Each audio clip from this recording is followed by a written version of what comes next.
Welcome to all. On behalf of Earthkeeper and James Tyberonn.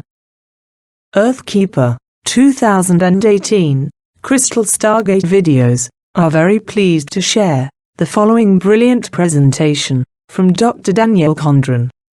Dr. Daniel Condron is the president of the School of Metaphysics in Missouri and chancellor of the College of Metaphysics. A teacher of applied metaphysics for over 30 years, Dr. Condron is also a Psi counselor, minister, and conductor of past life, health, and business analysis readings. He is an insightful and intuitive thinker who is committed to sharing his knowledge with people around the globe to help them further and quicken their evolution. A prolific author, Dr. Condron has written over 25 books on spirituality, Atlantis, abundance, prosperity, balance and well-being. He is a kind, awakened soul of generosity, humility, wisdom and balance. He is a remarkable light and enlightened teacher. A native of Missouri, Dr. Daniel Condron is a true Renaissance man with a prolific range of talent and offerings. He is an inspirational teacher, educator, philosopher, carrier of spiritual knowledge and esoteric wisdom, college administrator, writer, recording producer, composer, and ecologist. Dr. Daniel Condron has taught continuously, his chosen field being development of the mind and human potential. Dr. Condron is the author of many books, including bestsellers such as Remembering Atlantis, Permanent Healing, The Quantum Mechanics of Healing, The Purpose of Life, The Emptiness Sutra, and Superconscious Meditation, after 2012, Lessons of Atlantis, and many, many others. His insightful, truly mesmerizing presentation, offered in this video, was recorded live at the Earthkeeper Arklantis event, before a capacity, sold-out audience of over 625 attendees, in December 2017. We also wish to mention that James Tyberonn and Earthkeeper are very pleased to announce the 2018 Earthkeeper Arklantis event in Sacred Arkansas on the equinox weekend of September the 21st through 24th, 2018, in Little Rock, Arkansas. Amidst the lush green hills of the beautiful Ozark Mountains, in the heart of the mystical and vibrant crystal vortex. Arkansas is the largest singular strata of quartz crystal on the planet. And the crystal vortex energy has awakened and is amazing, utterly astonishing. Arkansas is the new seed owner. Event details for the 2018 Earthkeeper Arklantis gathering are available online at www.earth-keeper.com. Now, please enjoy Dr. Condron's truly fascinating presentation, in which he discusses the fascinating lost continent of Atlantis. Namaste, and enjoy. Dr. Condron will begin immediately after this brief music offering. Thank you, and from our hearts to yours, we wish you a truly blessed day.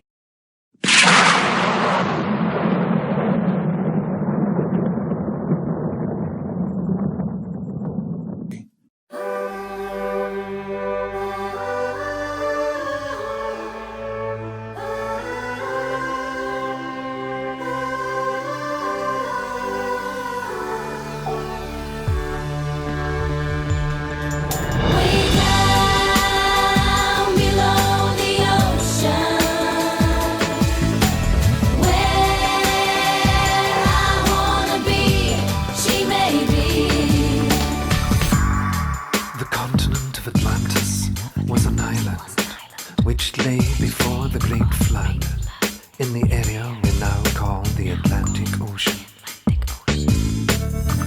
So great an area of land, that from her western shores, those beautiful sailors journeyed to the South and the North Americas with ease, in their ships with painted sail.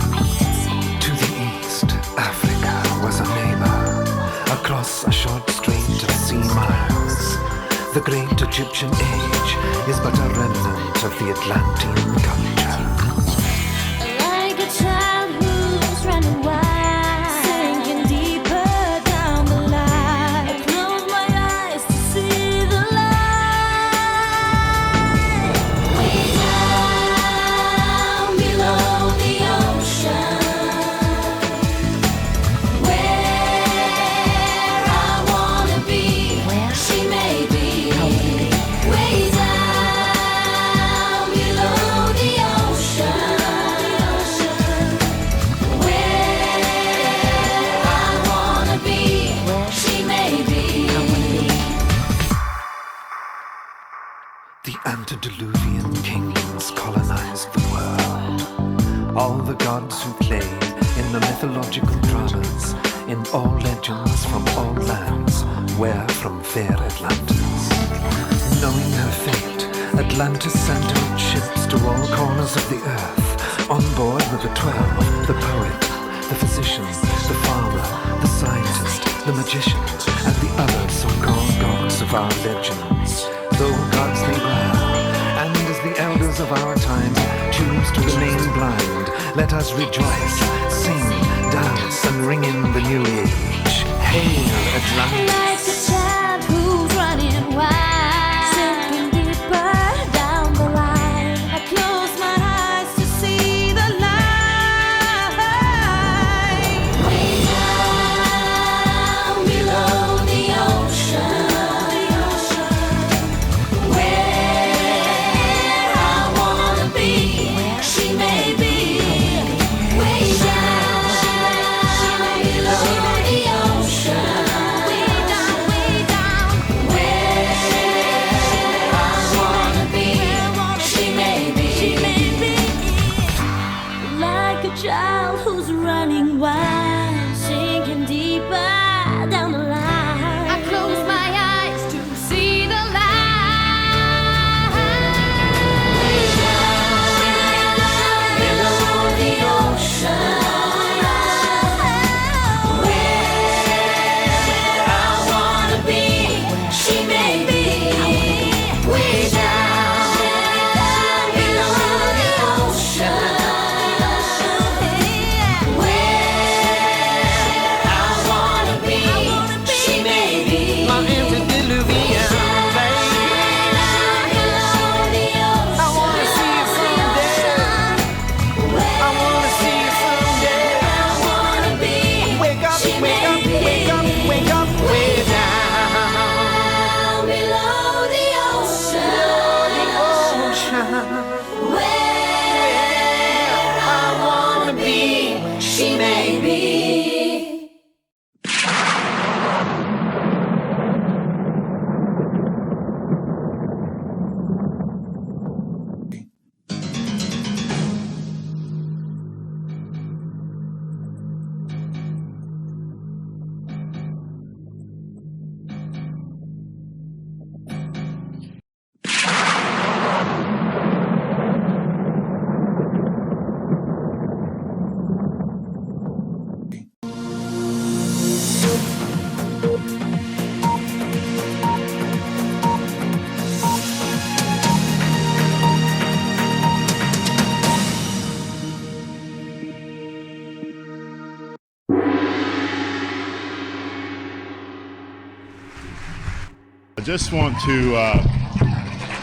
I just want to briefly mention that once in a while we meet people that we know that we've known from before. And Daniel is a very special brother, special member of our family, and one of the kindest, most spiritual people I've ever met. So another round of applause. Thank you, brother. Thank you very much for kind words.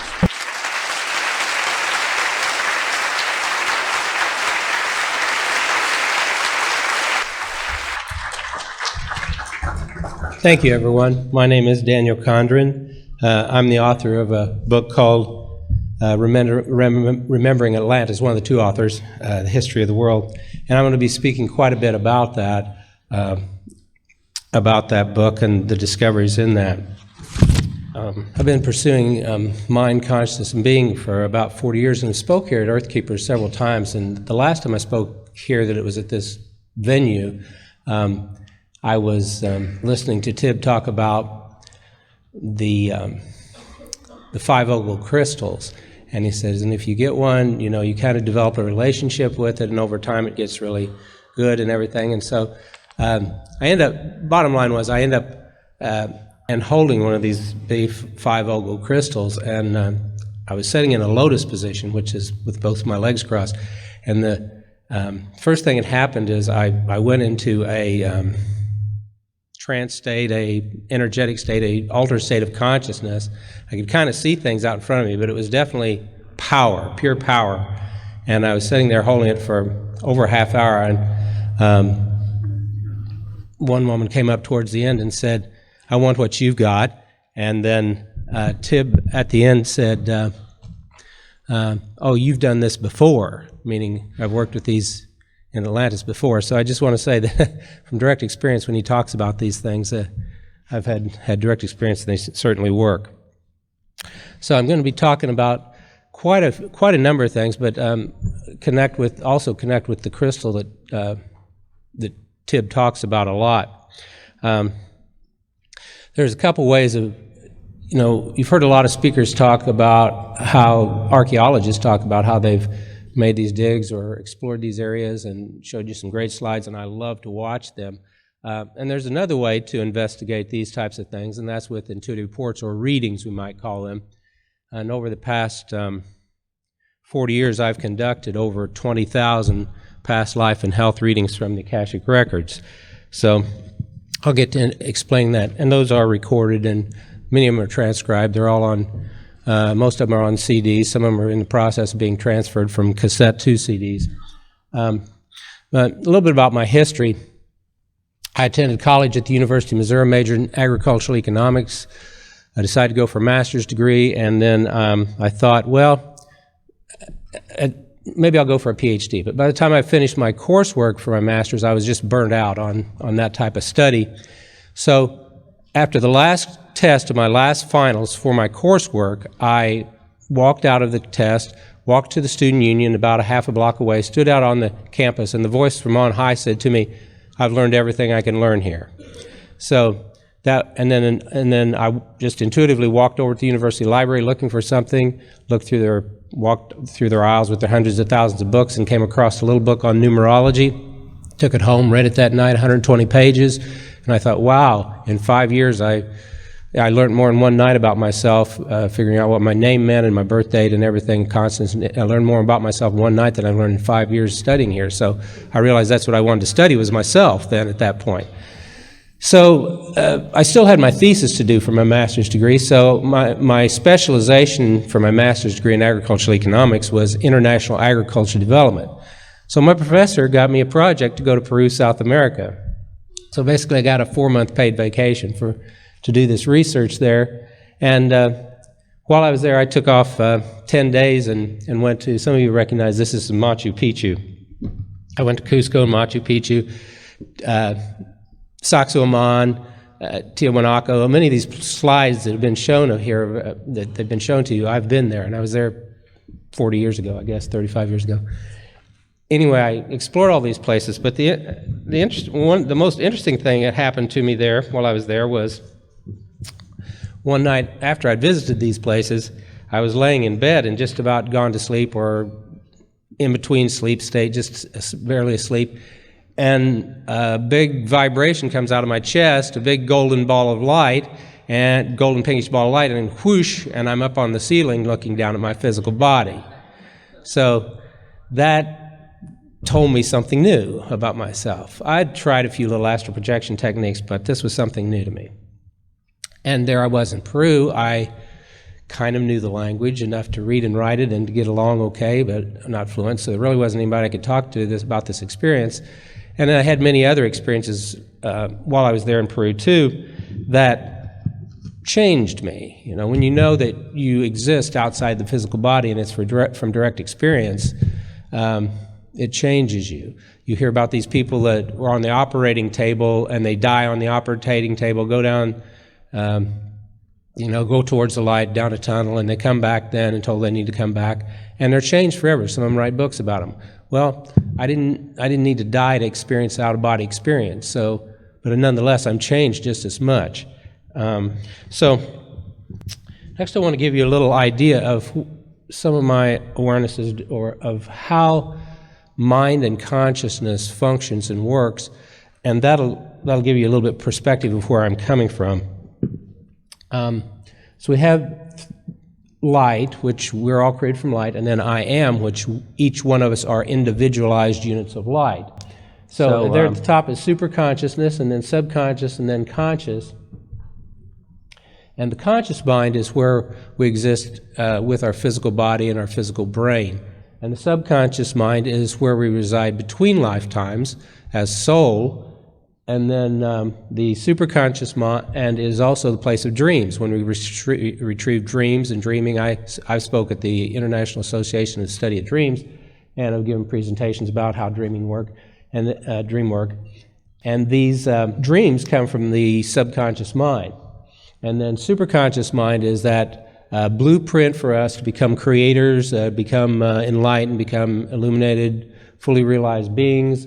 The plan of creation, the life force also comes from superconscious mind. And so when we are in this process of incarnation, we recycle basically between subconscious and conscious minds. Come out in the physical, inhabit a body, and then go back into the universal subconscious mind again, come back out and try it again.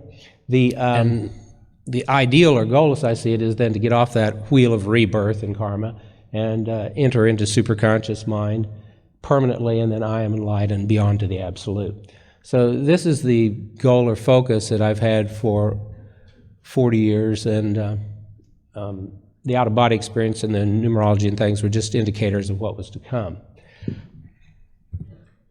So there I am conducting an intuitive report, or a reader, for past life and health readings. That's just a group of people. I do it at the College of Metaphysics in north of Springfield, Missouri, and that's our peace dome. It's a monolithic peace dome. It's built circle. It's shaped like a dome, perfect dome, and it's able to, because it's circular shape, and also because it's built the way it's built, it's able to withstand hurricanes, tornadoes, pretty much any kind of that type of thing, and not have any effect on it. If there were more of these monolithic domes built around these places like Joplin and all these places that have these tornadoes and hurricanes, they would still be standing. So they are getting some of them built, but if you're interested, you can contact Monolithic Dome Institute. That's where we helped them build it. They came out to our place and built it. Anyway, those are intuitive reports. And we do them in sessions of 7 at a time, and we've been doing them for I've been doing it for 40 years, and that's the book, Atlantis. Remembering Atlantis is wrote up based on that. So most of you are probably familiar with the 7 chakras, and I'll say a little bit more about that in a minute. I'll go ahead and talk about that now. So that over time of processing and meditating and life force breath work and pranayama, I was in a bookstore one day, and a book stood out to me, and I checked it out and got it, and it was called Breaking the Death Habit by Leonard Orr. So I wrote him and told him about myself, and he said, well, I want to come and visit the College of Metaphysics. So he did, and he introduced me to his breath work. Well, it was rebirthing, but I didn't have a rebirthing experience because of 23 years of other types of things, dreams, meditation, conscious breathing.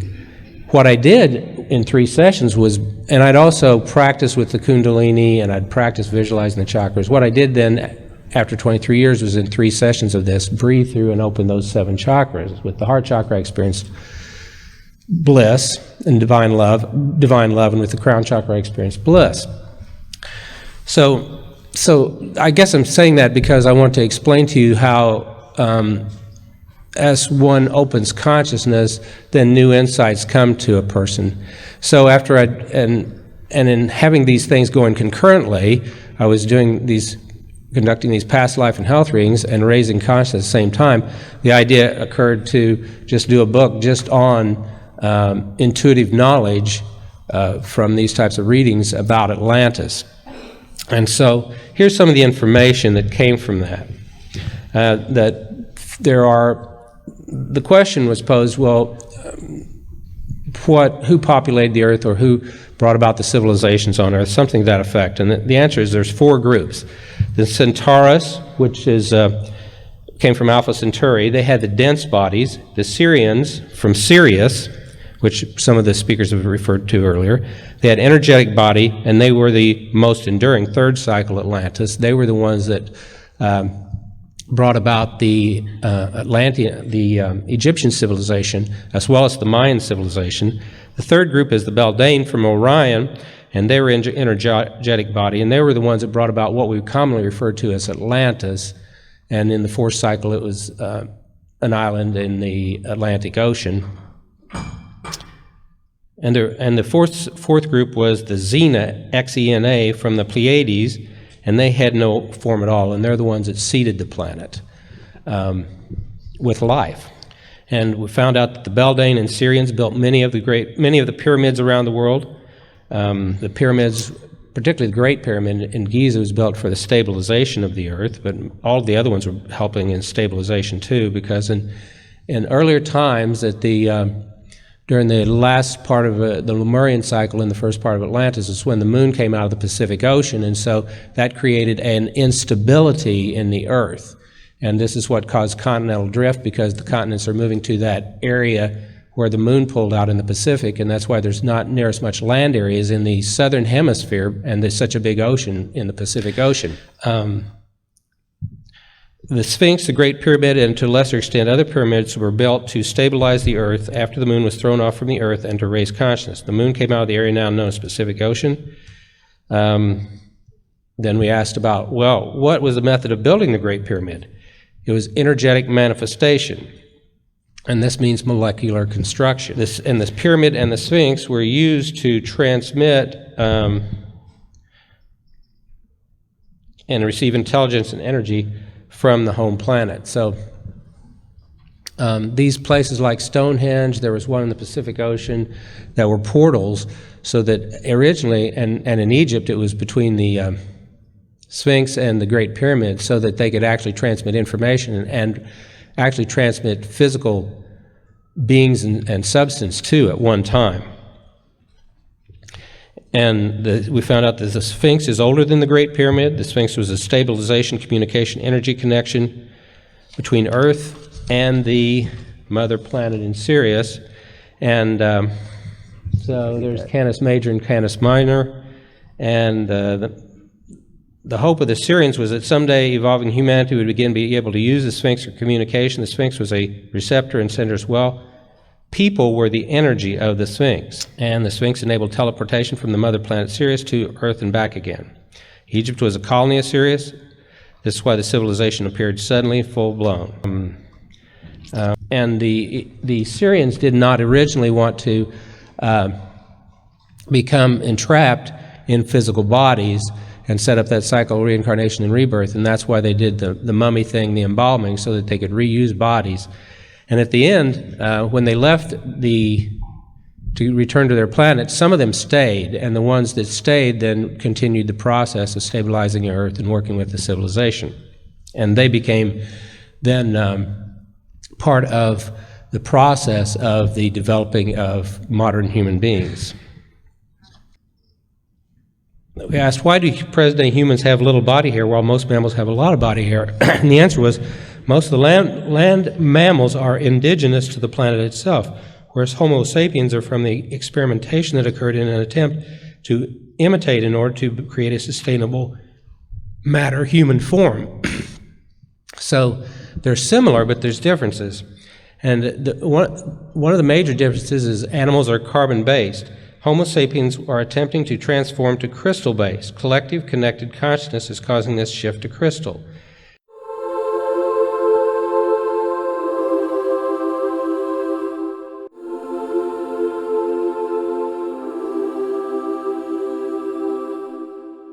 The energetics of Homo sapiens DNA is different than animals. The human race, that's why we call them indigo, rainbow, and crystal children, because we're shifting to a crystalline type of form. So as we study, as we identify with, harmonize with crystals, it helps us in making that shift to that crystal form.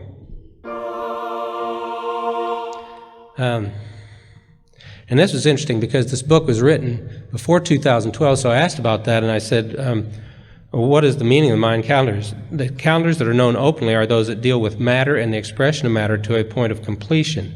Once there's the ascending in the energy matter forms, there will be a different measurement of experience. And I said, what will that measurement be? Relativity, vertical time. And this will be understood as consciousness as energy. And I said, what are the factors? And the answer was increased polarity. And so this was written before 2012. So if you'll notice, and this is what I've been noticing this a lot, is on our planet, there is increased polarity in everything you see, more and more polarity. And then I said, what is the best thing each individual could do to harmonize with the changes going on the human race and the planet? And the answer is interesting. It said, experiencing polarities to the point where there can be the releasing of atomic consciousness. This will provide the connectedness and the quality of love taught throughout the ages. So it's kind of like, as I understand this, is things are becoming more polar and have become more polar on the planet. Good, bad, right, and wrong. I'm right, you're wrong. This is better, this is worse.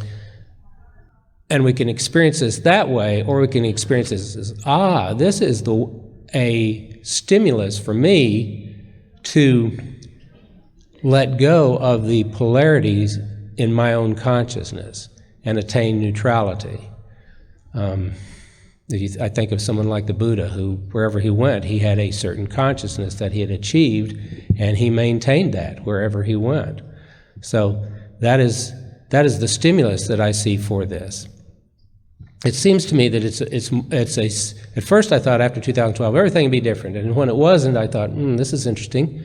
And then I realized, the physical world moves slower than the mental or higher consciousness of those divisions and levels of mind that I showed you earlier. And so it takes 7 years for it to process out and move throughout our world, maybe more, but things tend to move in 7-year cycles. If you think about it, if you write out on a piece of paper the things in your life, the major things that were going on from birth to 7 to 14, 14 to 21, and 21 to 28, you'll kind of notice some cycles there of certain things that occurred. Also, if you've ever heard of the astrology Saturn return, that begins after 28 years, and that's 4 7-year cycles. So a Saturn return, basically you go through infancy, adolescence, adulthood, and wisdom of a cycle, then you go through your Saturn return, which has to do with responsibility, and you start a new cycle on a new level of infancy, adolescence, adulthood, and wisdom. So I think that's what the planet's doing too, is moving through a new cycle of energy and conscious being. So, according to the Mayans, this is the way it works, is that the center of the galaxy is a living being, and they called the center of the galaxy Hunab-Ku, Hunabku. And leading up to 2012 and since that, an energy beam has come to this solar system, to the sun, and moderated by the sun into the Earth, which raised the vibration of the planet Earth. And this was measured by the Schumann wave, which is the heartbeat, if you will, of the Earth, that scientists thought was constant because it had been constant since it had been measured and discovered by a man named Schumann. And they thought it was just constant. All of a sudden, it was raised, and it got higher and higher and higher, and then peaked at 2012, and it's maintained at a higher rate ever since. So the vibration on our planet is higher now. And so one of the ways to use that higher vibration on the planet is to maintain a state of neutrality instead of getting caught up in the polarities. And then I asked, I've also spoken at the Dowsers Convention in Danville, Vermont, and National Dowsers Convention, and so if you know dowsing, you know that they can find water wells and different things, but you can also use it to identify ley lines, L-I-N-E-S, ley lines. And these ley lines are found where Stella are in Normandy, France, and throughout England, and they always meet at certain points like Stonehenge, Newgrange. Well, there's ley lines all over the planet. So on our 1,500-acre campus of the College of Metaphysics, using dowsing and dowsing rods, I located these intersections of ley lines, and I thought, well, it would be great to raise the vibration of our campus, but we really aren't going to build a pyramid or like Giza or a temple of healing or love like the ones in Egypt. So I thought about it, and then the consciousness came to me of, oh, it doesn't have to be big or anything, you just make the shape. And at first we start off with the pyramid, and I said, oh, I realize what it needs to be is the 5 platonic solids. So we would build copper structures of these platonic solids, which are the tetrahedron, cube, octahedron, icosahedron, and dodecahedron. And then we would make them 5, 6, 7 foot tall, and then we would plant them partially in the earth at these intersections of ley lines, which are power points. And these ancients, the Syrians that started the civilization in Egypt, and also these different, the Beldane who worked with Stonehenge and these other places, understood and knew about these ley lines. And so they built their sacred structures at these ley lines so that they were actually more than just a place of worship, they were actually a scientific place of power. And they would build them then according to shape or size, depending on what the emphasis of that temple or structure was. And the Beldane then, what was remnants after the flood that you've just learned about this weekend, they are what we call the Druids of the and Celtics of modern day, and also the Basque of Spain. And then over in the United States, there's certain tribes related to them too. Okay, and there's Orion, that's where the Beldane come from. And then Pleiades, Canis Minor is where the dolphins came from. The dolphins were, the people came from Canis Minor, and then the Dogon people of Africa still refer to them. And then the ones that stayed had to have a form to exist in, and that became the dolphins. And the whales are a mixture of those beings from Canis Minor and the indigenous life forms. And it's interesting because I wanted to understand some of the differences between the civilizations of the planet. And so I asked about the Chinese civilization, and it says it's related to the first and second cycle of Atlantis, and partially Lemuria. But there's 4 cycles of Atlantis, so it's not related to the 3rd and 4th cycles of Atlantis. And this is why it's so different from our Western civilization, because it's from the earlier time of Atlantis and Lemurian. Lemurian was the earlier time period, and we'd relate it physically to the age of the dinosaurs. And the Atlantis overlapped, the first cycle of Atlantis overlapped the last cycle of Lemuria. Lemuria, what we think of now, the last part of Lemuria was in the southern hemisphere, and a lot of Atlantis was in the northern hemisphere. And with each shift or cycle of Atlantis from the first to the fourth, what we would refer to historically or geographically, that land area got smaller. So in the first cycle, the whole land area was like half the northern half of the planet, and then it got smaller and smaller and less until we referred to the fourth cycle Atlantis, where it was an island in the North Atlantic or Central Atlantic. In the second, third cycles, it included eastern United States and Western Europe too, and parts of North Africa. And the Centaurus were the ones that came here in dense bodies.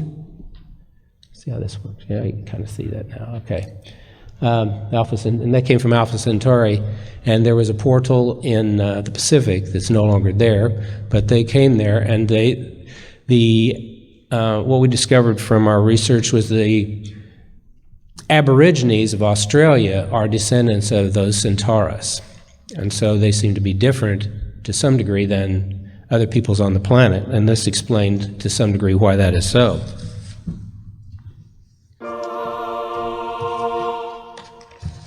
And the Atlantean civilization come from the Beldane of Orion, and so they built up that civilization that in the fourth cycle was in the Atlantic, whereas the Syrians built up the civilization that was in Egypt, the Mayans.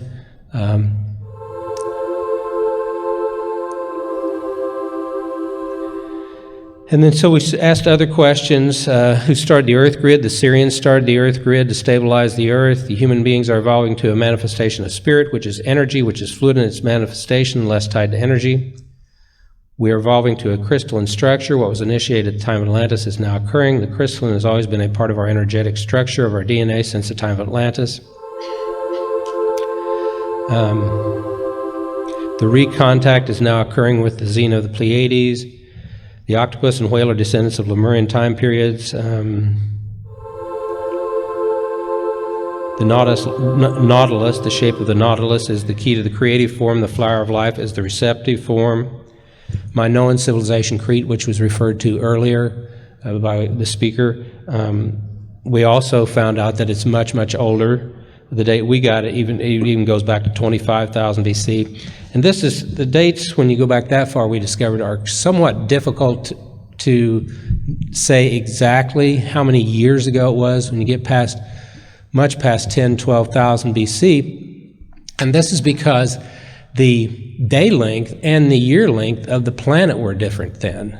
And so this is why you get somewhat different, or at least part of the reason why you get somewhat different figures when you say, oh, it's 20,000 or 10,000, 12,000 or 20,000, much more than 12,000. Because I agree with everything that was said earlier about the dates of the end of the last cycle of Atlantis, because that was pretty much after the Earth had stabilized in its present configuration of day length and night length. But you get much back farther, before the moon came out or even after, everything was adjusting. And so day length and year length had changed somewhat. Nonetheless, things are much older than they seem. Then I asked about the Temple of Luxor, Luxor. It's located about 90 miles from Luxor, Egypt, on the west bank of the Nile River, and it's perhaps the oldest temple in Egypt. This temple was created by the Xena of the Pleiades for the purpose of stabilizing gases to minerals. I asked how it was built, and it said an energetic construction originally, and it is still active in accomplishing its mission. So, and we found out that the Sphinx is older than the Great Pyramid, which relates to what was saying about the water erosion. So this is just kind of an idea of there's the Sphinx of the pyramid in the background, and if you'll look at the artist's reconstruction there, you see that the energy, the idea is the energy or consciousness, the communication was coming from the Pleiades, or excuse me, from Sirius, then through the Sphinx, then down to Earth, and then through the pyramid and back up. So this is the basic idea of how that communication worked. And then the forming land masses to fill the space. This is after the moon had came out, and this causes then the breaking up of the one land mass, Pangaea or Lemuria, into what we today refer to as continents.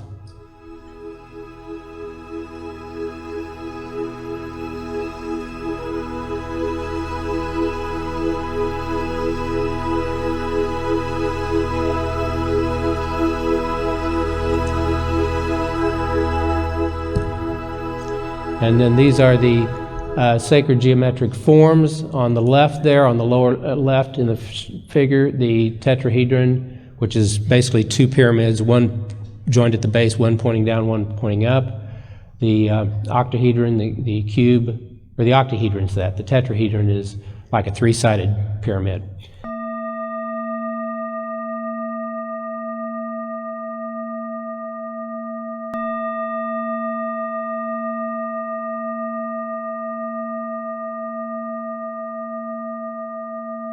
And then the cube, the icosahedron, which is a 20-sided figure made of triangles, and the dodecahedron, which is 12 pentagons.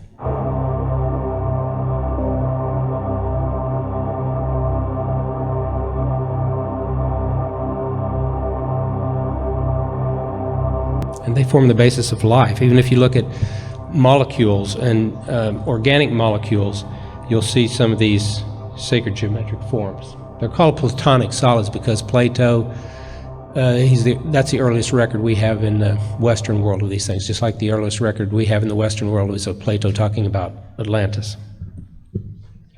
There's the Fibonacci sequence that's shown in the Nautilus. It's basically a numbering system of adding the two previous numbers to get the next number. 0 plus 1 is 1, 1 plus 1 is 2, 1 plus 2 is 3, and so on. And then this, I was Chicago, and I went to a King Tut.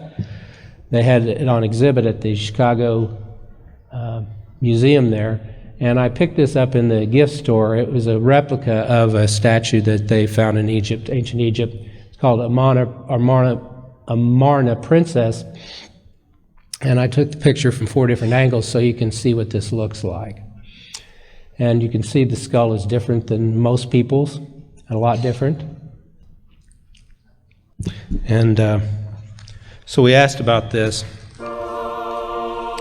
and it was, they said, the Syrian large brain and back in order for there to continue to be contact with the home planet. And then as far as the present, post-2012, it says, this is beginning to return to humanity because we've got that genetic code that's partial indigenous and partial from off-world beings.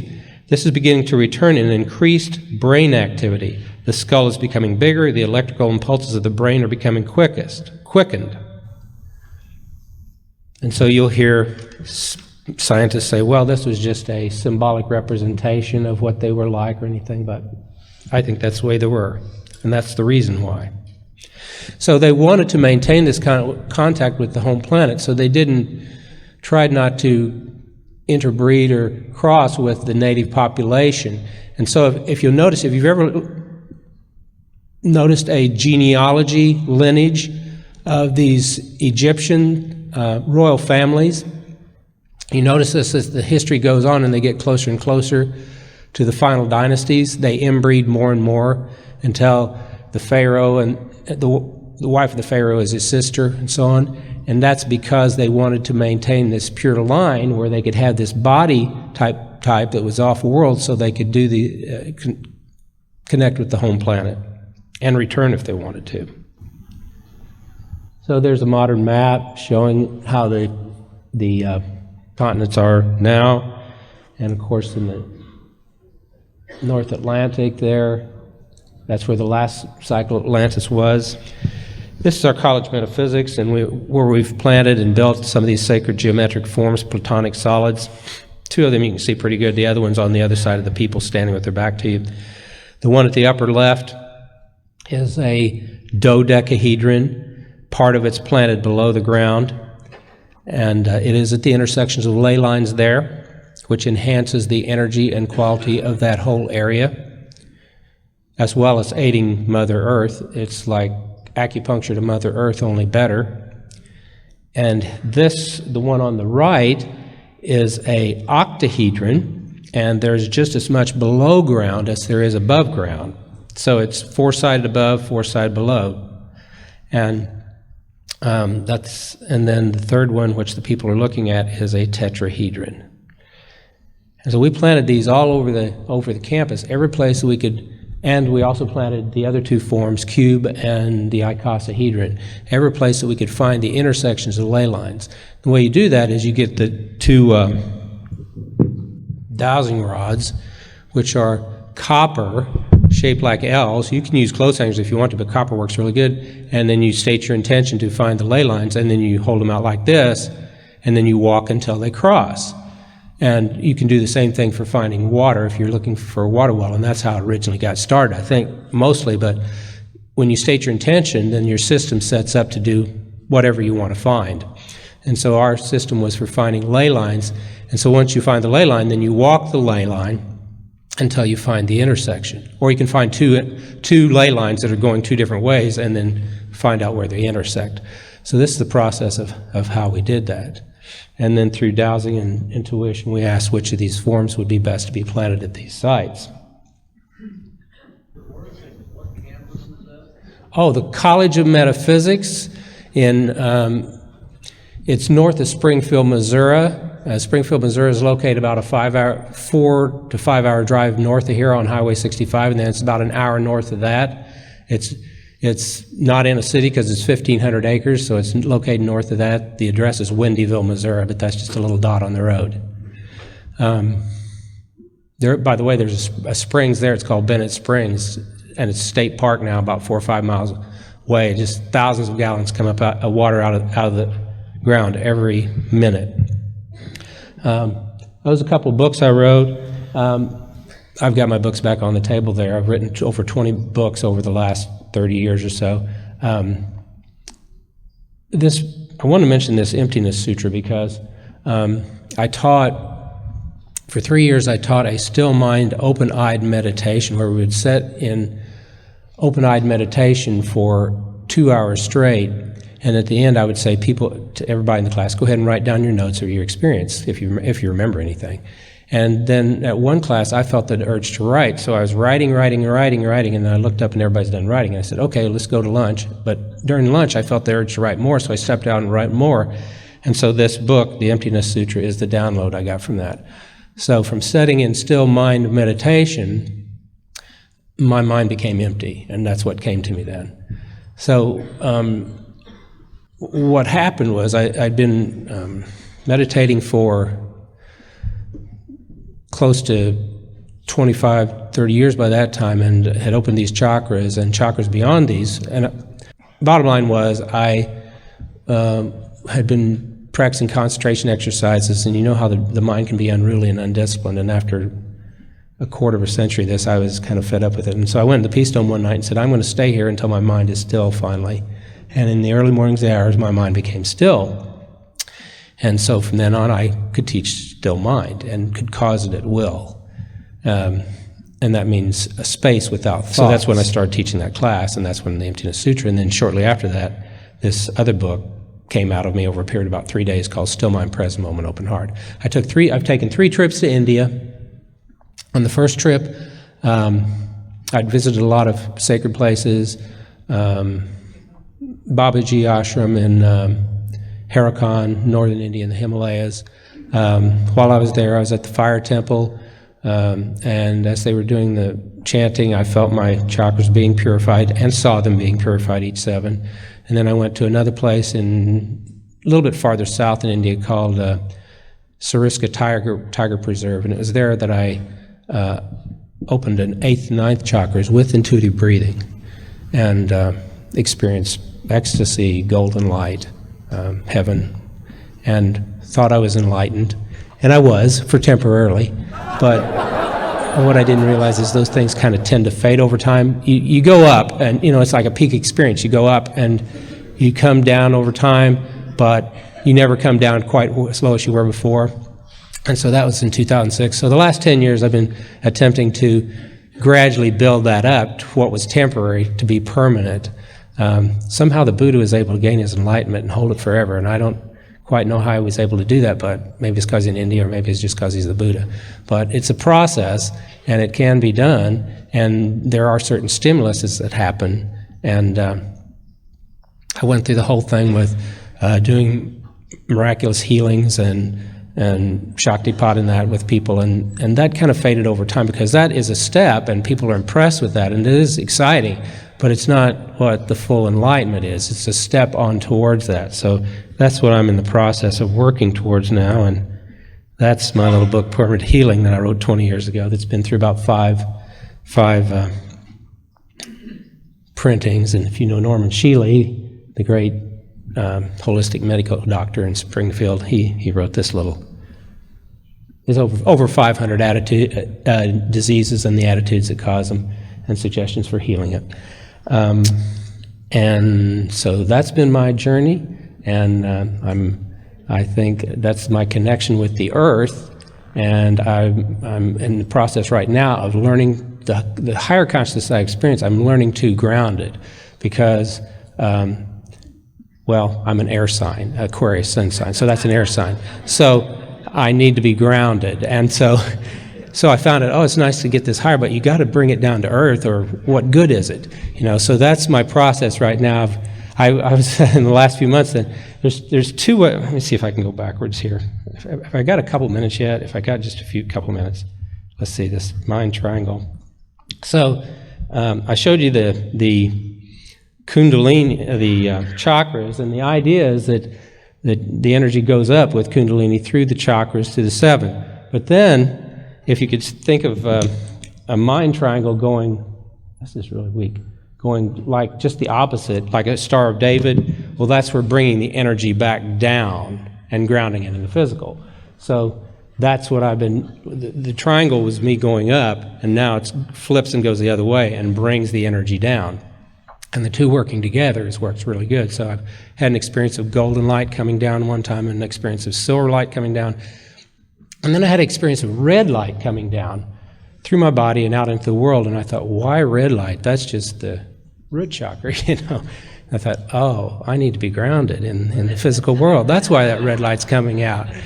So that's what's going on with me right now. I think my time is pretty close to being about up. It's about up. Okay, thanks. I have time to do that. Thank you very much.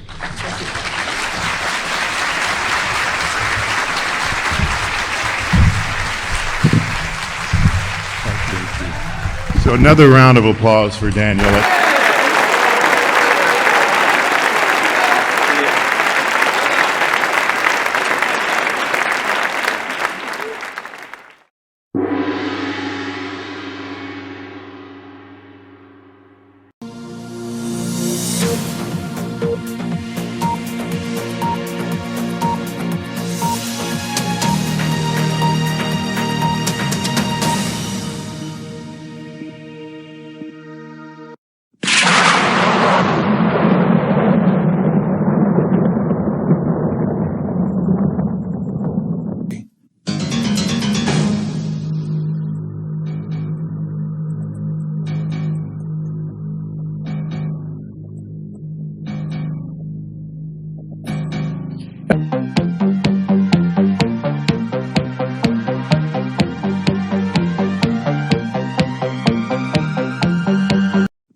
Dedicated to all spiritual activists, true seekers, and peaceful warriors worldwide. I regard myself as a soldier, though a soldier of peace. Once upon a time, not long ago, there was a boy who would grow and become a great soul. He lived in India and his name was Gandhi. He believed in human rights and he fought for equality. He felt so strongly that he trained himself, cause he realized first he'd have to change himself. He changed his clothes and decided to walk. Some days he practiced silence and refused to talk. When he was young, he studied to be a lawyer, and then he became a great spiritual warrior. He read from the scriptures of every religion, came to the realization that we're all God's children. Because he understood that we're all equal, he became a spokesman for the people, a karma yogi devoted to service. To spread truth and peace was his purpose. You gotta be the change that you wanna see in the world. Be the change, just like Gandhi. Be the change that you wanna see in the world, just like Gandhi.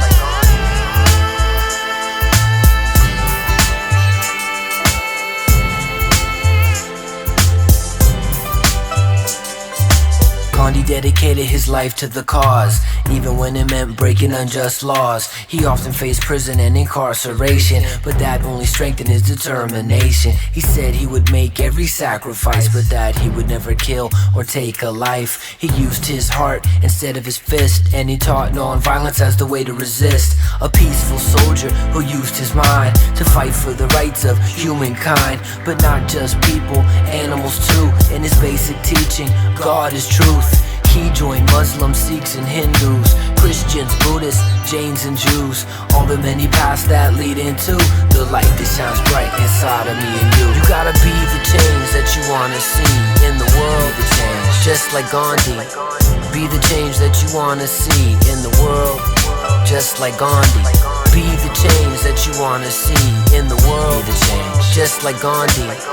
Be the change that you wanna see in the world, just like Gandhi. Gandhi taught an eye for an eye makes the whole world blind, and it takes more strength and faith to be kind. With that in mind, Gandhi took a stand against the foreign occupation of his land. When things got violent, Gandhi would fast, not eating for days until the riots would pass. But the biggest event that made the British halt is when Gandhi G decided to harvest all. The British Empire installed a salt tax, and stealing salt was an unlawful act. So Gandhi and his peeps took to the streets, 10,000 deep, they marched to the beach. But when they arrived, they were beaten with clubs, but they didn't fight back, instead they chose love. The foreign military realized they were wrong, and eventually decided to go back home. You see, Gandhi G was a very great leader, but before all that, he was shy and meager. As a young child, he was just like you and me before he became Mahatma Gandhi. The word Mahatma, it means great soul, and it's inside of us just waiting to unfold. If you follow your heart and act real bold, next time it'll be your story that's told. You gotta be the change that you wanna see in the world. Be the change, just like Gandhi. Be the change that you wanna see in the world, just like Gandhi. Be the change that you wanna see in the world. Be the change, just like Gandhi. Be the change that you wanna see in the world, just like Gandhi. Be the change that you wanna see in the world. Be the change, just like Gandhi. Be the change that you wanna see in the world, just like Gandhi. Be the change that you wanna see in the world. Be the change, just like Gandhi. Be the change that you wanna see in the world, just like Gandhi.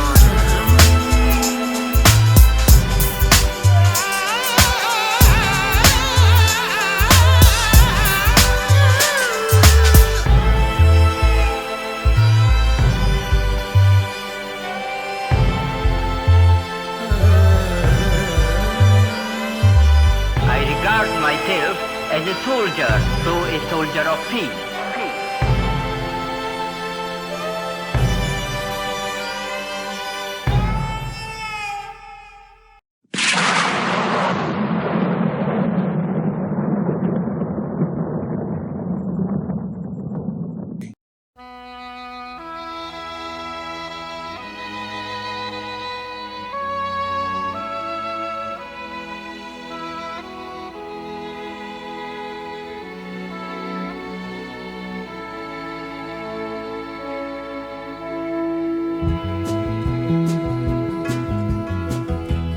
Anybody here seen my old friend Martin? Can you tell me where he's gone? He freed a lot of people, but it seemed good they die young. I just looked around and he's gone. Didn't you love the things that they stood for? Didn't they try to find some good